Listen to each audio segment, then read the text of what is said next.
Aujourd'hui, c'est l'anniversaire de la mise en service du tunnel du Fréjus. C'était le 12 juillet 1980 que ce tunnel a ouvert à la circulation. Donc on a décidé de fêter cet anniversaire avec l'organisation d'une randonnée cycliste qui traverse non pas le tunnel lui-même, mais le deuxième tube que nous mettrons en service prochainement. Donc c'était la deuxième édition de la Cyclo Fréjus avec une rando grand public déclinée sous 3 parcours. Donc un premier parcours de 41 km, un deuxième parcours de 60 km et un troisième de 125 km avec la difficulté du Mont Cenis. Et donc l'idée c'est de permettre à l'ensemble des participants, tout public qu'il soit, de pouvoir avoir la chance de traverser le tunnel du Fréjus.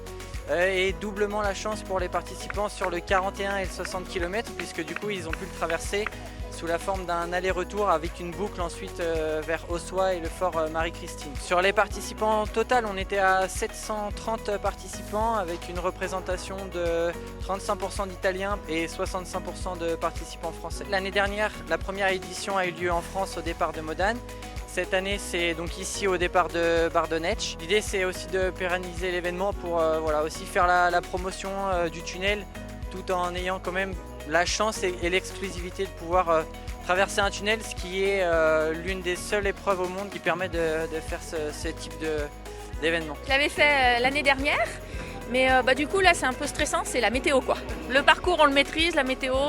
Il y a forcément un petit stress quand on arrive. C'est surtout content de participer à une belle organisation, à une belle fête. On est en groupe, voilà. Bon, il y en a quelques-uns qui vont faire la grande, quelques-uns qui vont faire la moyenne. Mais on va démarrer ensemble, on va traverser le tunnel ensemble et on va se faire plaisir. C'est une superbe manifestation qui a pour moi un intérêt important, c'est de démontrer tout l'intérêt des échanges entre l'Italie et la France. C'est surtout un moment convivial. Alors nous on est venus à une trentaine d'agents de la communauté de communes Cœur de Maurienne-Ardan avec le syndicat de Pays de Maurienne, donc on a fait une petite équipe et on se retrouve de manière très conviviale sur la petite boucle de 40 km. Massivement, les coureurs arrivent à l'heure, dans le tempo. On a les premiers qui ne s'arrêtent pas, c'était prévu. Mais là, on commence à voir un petit peu des gens qui prennent un petit peu de ravito. Tous les ravitaillements sont finis à midi. Très bien organisé, très bonne ambiance. Pour l'instant, un parcours très roulant. On est entre amis, donc du coup, ça se passe très bien. Ça nous fait découvrir France-Italie et puis ce nouveau tunnel, ce tunnel qui est magnifique, ce tunnel de sécurité qui est vraiment magnifique. C'est important de l'avoir et vraiment on en profite. Et puis en vélo, c'est extraordinaire. Parce que je vous dirais, on n'en voit pas le bout. C'est sympa, vu la météo et le circuit est sympa.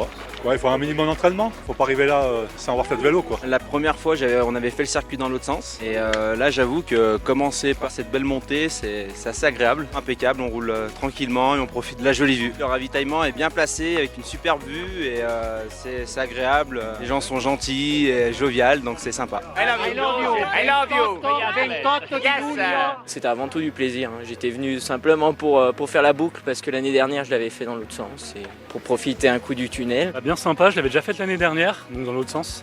Là c'était vraiment sympa parce qu'il y avait beaucoup plus de monde, donc on est parti vraiment au départ groupé. Ça a roulé ensemble dans le tunnel, c'était vraiment sympa. On s'est retrouvé un petit groupe de 4 assez rapidement devant. Vraiment une chance de pouvoir passer dans le tunnel. C'est la deuxième fois qu'on le fait, mais c'était dit l'année dernière, c'était peut-être la seule occasion, mais du coup ça a perduré, donc tant mieux. Puis j'espère qu'il y en aura d'autres. En tout cas, super bien organisé. Bénévoles au top qui nous ont rechargé les gourdes et tout. On est reparti en moins de 30 secondes, donc rien à dire. Un grand merci à tous. C'est vrai que l'accueil ici est toujours chaleureux. Donc un grand merci aussi aux organisateurs côté italien pour ce bon repas, pour ce bon moment de convivialité. Rendez-vous l'année prochaine au même endroit.